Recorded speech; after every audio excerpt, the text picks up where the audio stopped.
Howdy out there, folks. Today we're going to be looking at this 4K release of Ad Astra, otherwise known as To the Stars in Latin.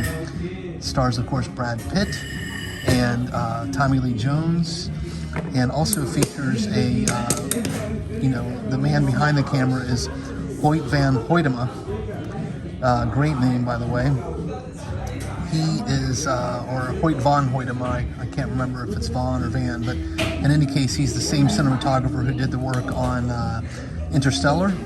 And this film looks amazing. It's really quite stunning. It's such a beautiful looking film with a fantastic musical score. It's really kind of evocative of 2001.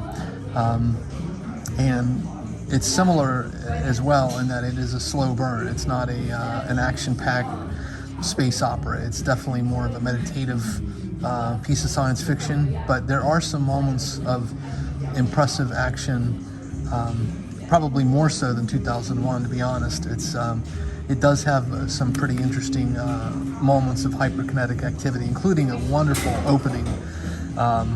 It starts off with a bang, and I think the only thing I would knock it up for is that, narratively speaking, there are a couple questionable plot points that don't totally make sense, and the pacing of the film does drag a little bit toward the end, and I don't think the end is the strongest aspect of the film. I think it kind of, sadly, after a wonderful start and even a good midsection, it does lose a little steam toward the end. And I think that would be the only knock on it. But I still think it's a wonderful piece of science fiction. And just the world they create, and some of the sort of, predictions of at least this possible future that they present on film are very interesting, and certainly worthy of a watch if you enjoy science fiction like I do. And I think the reason this is shelf-worthy is because it just looks absolutely stunning. It looks and sounds amazing, especially on 4K. Now, Brad Pitt's performance is great. He's very stoic, almost giving like a Ryan Gosling-like performance in the film, but that fits within the context of what it takes to be an astronaut, so I'm not going to knock that either. If anything, I think that's probably true to form.